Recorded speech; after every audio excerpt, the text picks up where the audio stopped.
Pulau kecil di tengah Samudra Hindia ini, siapa sangka? Meski dekat dengan Indonesia, pulau ini adalah bagian dari Australia. Pulau ini terletak sekitar 350 km atau 190 mil laut di selatan Jawa dan Sumatera. Sekitar 1550 km atau 840 mil laut di barat laut dari titik terdekat di daratan Australia. Tapi lebih dari sekedar lokasi geografis, Pulau Natal memiliki sejarah yang penuh kejutan, termasuk sejarah panjang komunitas muslim yang hidup di dalamnya. Bagaimana pula ini bisa menjadi bagian dari Australia? Dan apakah kisah di balik komunitas muslim yang telah hidup dan berkembang di sana? Karena muslim menjadi agama mayoritas. Christmas Island Tourism Association dalam laman resminya menuliskan artikel berjudul The History of Christmas Island menjelaskan tentang sejarah munculnya Pulau Natal. Christmas Island atau Pulau Natal merupakan pulau kecil berbatu di Samudra Hindia yang berjarak 2.600 km atau 1.616 mil di barat laut Perth, Australia. Pulau Natal pertama kali ditemukan oleh Kapten William Minors pada hari Natal 25 Desember 1643. Nama ini pun diberikan karena hari penemuan yang bertepatan dengan Natal. William Minors adalah seorang kapten laut berkebangsaan Inggris. Dia merupakan master kapal milik East India Company bernama Royal Mary. Kapal Royal Mary beroperasi untuk EIC sepanjang tahun 1626 hingga 1639. Abad ke-17, pulau ini telah dimasukkan dalam peta navigasi Inggris dan Belanda. Namun baru pada 1666 Pulau Natal dimasukkan dalam peta yang diterbitkan oleh kartografer Belanda Peter Goos. Namun eksplorasi lebih lanjut baru terjadi di akhir abad ke-19 oleh penjajah Inggris William Dampier, tepatnya Maret 1688. Waktu itu Christmas Island masih belum berpenghuni. Orang-orang Inggris menjadi sering singgah untuk meneliti keadaan alam serta biota di sana. Pulau Natal hampir jarang terjamah manusia dan terisolasi secara geografis. Ini menjadikan Pulau Natal mempunyai tingkat endemisme yang tinggi di antara flora dan faunanya, yang menarik bagi ilmuwan dan naturalis Inggris. Pulau Natal dikenal sebagai salah satu wilayah yang memiliki keanekaragaman hayati paling unik di dunia. Salah satu fenomena alam paling menarik adalah migrasi tahunan kepiting merah. Setiap tahun jutaan kepiting merah bergerak dari hutan menuju pantai untuk bertelur, menciptakan pemandangan spektakuler yang menarik perhatian ilmuwan dan wisatawan. Pulau ini juga memiliki banyak spesies endemik yang hanya ditemukan di sini, seperti burung bosun putih dan tikus Pulau Natal. Karena penemuan-penemuan yang menakjubkan, Inggris menganeksasi Pulau Natal pada 6 Juni 1888. Mulai saat itu, tumbuh pemukiman di Pulau Natal, terlebih sejak ditemukan tambang fosfat pada 1899. Tambang fosfat di pulau ini dikelola bersama oleh Inggris dan Singapura. Pada masa Perang Dunia Kedua, fosfat milik Pulau Natal menjadi incaran Jepang. Jepang sempat menguasai, tapi 1945 Jepang kalah dalam Perang Dunia II. Pulau Natal kembali diambil Inggris. Australia yang merupakan bekas koloni Inggris meminta agar kedaulatan Pulau Natal diberikan kepadanya. Untuk itu, pemerintah Australia rela membayar sebesar $20 juta kepada Singapura sebagai kompensasi atas lepasnya hak pengelolaan fosfat di Pulau Natal. Permintaan Australia dikabulkan oleh Inggris, ditandai dengan dikeluarkannya Undang-Undang Pulau Natal Britania Raya pada 14 Mei 1958 yang memungkinkan Inggris untuk mengalihkan otoritas atas Pulau Natal.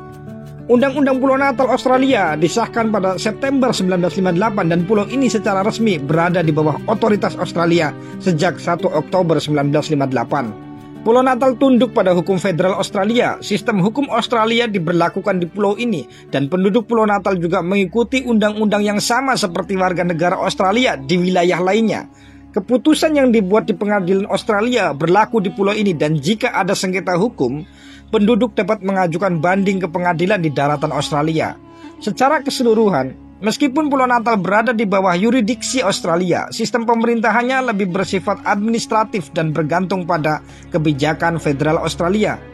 Dengan administrator yang mengawasi operasional sehari-hari dan pembangunan di Pulau Natal, penduduk Pulau Natal adalah warga negara Australia dan memiliki hak yang sama seperti warga Australia lainnya. Penduduk Pulau Natal terdiri dari keturunan Tionghoa, orang Melayu, dan Eropa Australia. Meski bernama Pulau Natal, tapi mayoritas penduduk pulau ini beragama Islam dan Buddha. Sejarah Muslim di Pulau Natal dimulai pada akhir abad ke-19 ketika pulau ini ditemukan mengandung deposit fosfat yang kaya. Untuk menambang fosfat ini, pekerja dari berbagai negara termasuk Malaysia, Singapura, dan Indonesia dibawa ke pulau ini. Banyak dari mereka adalah Muslim dan mereka membawa serta tradisi dan agama mereka. Para pekerja Muslim mulai membentuk komunitas yang kuat. Mereka mendirikan masjid pertama dan menjalankan kehidupan keagamaan yang harmonis. Hingga kini, Masjid Kampung tetap menjadi pusat kegiatan Muslim di pulau ini sebagai salah satu bangunan keagamaan tertua di Pulau Natal. Salah satu sumber mengatakan lagi, Pulau Natal identik dengan para pencari suaka. Pulau yang tidak memiliki penduduk asli ini, sebagian besar warganya merupakan imigran yang sedang berjuang mendapatkan status kewarganegaraan dari pemerintah Australia. Nah, di antara para imigran itu, terdapat kaum Muslim yang membawa hadiah khusus berupa ajaran Islam untuk pulau di selatan Indonesia tersebut. Terdapat beragam etnis yang tinggal di daratan yang hanya berjarak 500 km dari Jakarta tersebut. Antara lain Anglo-Australian, Eropa, Han atau Tiongkok, Melayu, dan sebagainya.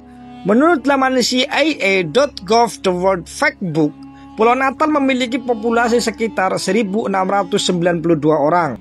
Di situ pun tertulis bahwa Islam adalah agama mayoritas pertama. Tapi ada yang mengatakan juga bahwa Islam itu mayoritas kedua. Namun faktanya di laman tersebut, data menunjukkan jika penganut Muslim itu 19,4%, Buddha 18,3%, Katolik Roma 8,8%, Protestan 6,5%, termasuk Anglikan 3,6%, Gereja Uniting 1,2%, dan lainnya 1,7%, Kristen 3,3%. Tidak terdeteksi lainnya 0,6%, dan tidak ada 15,3%, tidak disebutkan 27,7%. Dengan demikian, Islam menjadi agama mayoritas di pulau tersebut jika dilihat dari persentase agama yang terungkap dan yang kita kenal. Memang secara persentase lebih besar yang tidak disebutkan, tapi tidak disebutkan artinya ini belum jelas. Apakah kepercayaan lokal, apakah Muslim juga, atau apakah Buddha, atau apakah lainnya? Kita hanya bisa melihat data bahwa data yang termaktub adalah bahwa Muslim menguasai 19,4% dari agama yang kita kenal.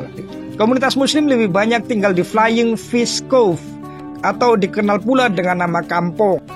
Hari-hari besar seperti Idul Fitri dan Idul Adha menjadi momen penting bagi komunitas Muslim di Pulau Natal. Mereka berkumpul bersama, merayakan kebersamaan dan menjaga tradisi yang kuat meski berada di salah satu sudut dunia yang terisolasi. Hidup sebagai Muslim di Pulau Natal memiliki tantangan tersendiri. Di satu sisi, komunitas ini relatif kecil dan berada jauh dari pusat Islam besar. Namun hal ini justru memperkuat ikatan di antara mereka. Masjid masih menjadi pusat komunitas, tempat tidak hanya untuk beribadah tetapi juga untuk belajar, berbagi cerita, dan membina kebersamaan. Yang menarik, kehidupan di Pulau Natal berjalan dengan sangat damai dan harmonis. Muslim di sini hidup berdampingan dengan komunitas lain seperti orang-orang Kristen dan Buddha, menciptakan harmoni antar agama. Umat Muslim hidup damai di pulau multi etnis ini. Pemerintah setempat menerapkan libur untuk hari besar tiap etnis dan umat beragama. 2 hari raya yaitu Idul Fitri dan Idul Adha pun ditetapkan menjadi hari libur. Beragam festival budaya Islam pun diizinkan untuk digelar sebagaimana di Indonesia dan Malaysia. Umat Islam di Pulau Natal juga menggelar perayaan Islam tradisional yaitu peringatan hari kematian, pengajian, khitanan, syukuran, dan perayaan lain pun kerap dihelat warga Muslim. Ada juga tradisi Muslim lainnya di pulau tersebut, yakni kewajiban mengenakan baju Muslim atau yang menutup aurat bagi setiap pengunjung kawasan kampung. Aturan tersebut telah membudaya dan tak ada yang merasa keberatan. Muslim setempat yang memang didominasi Melayu terbiasa mengenakan sarung, baju koko, dan peci.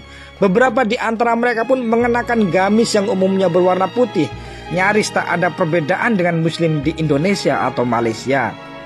Meski kecil, komunitas Muslim di Pulau Natal terus berkembang. Tantangan seperti modernisasi, migrasi, dan isolasi geografis tidak memadamkan semangat mereka untuk menjaga nilai-nilai agama dan tradisi.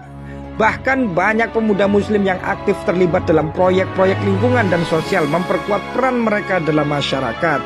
Pulau Natal itu contoh unik mengenai bagaimana Islam bisa tumbuh dan berkembang. Di pulau kecil ini kita belajar banyak tentang bagaimana keberagaman, toleransi, dan nilai-nilai agama bisa hidup berdampingan dalam harmoni. Komunitas muslim di sini adalah simbol dari keteguhan iman dan semangat kebersamaan. Demikianlah, terima kasih telah menonton. Sampai jumpa di Lingkar Jejak selanjutnya.